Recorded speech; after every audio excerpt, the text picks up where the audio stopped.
नमस्कार, मी रुपाली. आपण पाहताय टाइम महाराष्ट्र. राज्यभरातल्या नगर परिषदा आणि नगरपंचायतीच्या निवडणुका संपलेल्या आहेत. एका बाजूला विधानसभेच्या अधिवेशनाचे वेध राज्यातल्या जनतेला आणि मंत्र्यांनाही लागलेत. त्याच वेळेला दुसरीकडे महापालिकांच्या निवडणुकांसाठीही मोर्चे बांधणी सुरू झाली. इच्छुकांना कोणत्या पक्षाकडून तिकीट मिळवावं असा प्रश्न असताना स्थानिक स्वराज्य संस्थांमध्ये ग्रामीण पातळीवर भाजपने आपलं प्रभुत्व आणि आपली एकूणच यंत्रणा कामाला लावलेली आहे.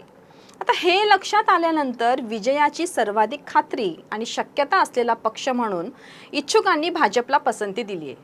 त्यामुळे मुंबई, ठाणे, नवी मुंबई, कल्याण डोंबिवली या महापालिकांमध्ये भाजप हाच इच्छुकांसाठी सर्वाधिक पसंती असलेला पक्ष आहे.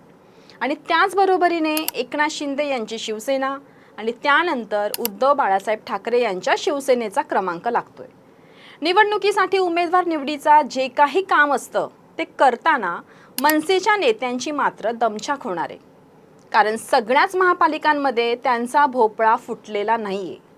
सगळीकडेच त्यांच्या नशिबी शून्य आहे. असं असताना दोन ठाकरे बंधू एकत्र आल्यामुळे येणाऱ्या दिवसांमध्ये ठाकरेंच्या ब्रँडलाही बऱ्यापैकी पसंती मिळेल असं दिसतंय. पण जर आपण विचार केला तर मुंबई महापालिकेमध्ये सर्वाधिक गर्दी किंवा प्रचंड मोठी रीघ जी लागलेली आहे ती भाजपसाठी लागली आहे. पण भाजपला जितका वाटतो तितका हा पेपर सोपा नाही आहे, हे मात्र भाजपचेच नेते खाजगीत कबूल करतायत.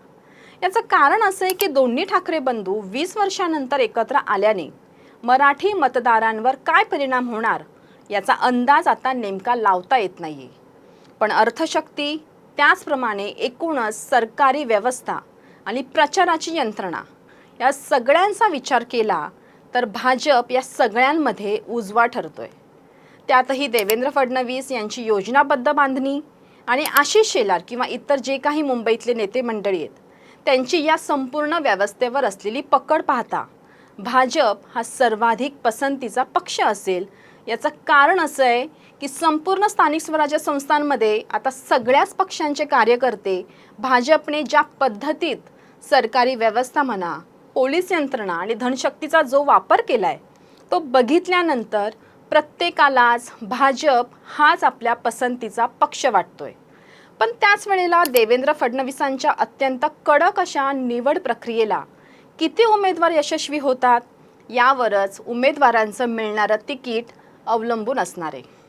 आपल्याला काय वाटतं, येणाऱ्या महापालिकांच्या निवडणुकांमध्ये कोणता पक्ष सर्वात अधिक उमेदवारांकडून पसंतीसाठी योग्य असेल?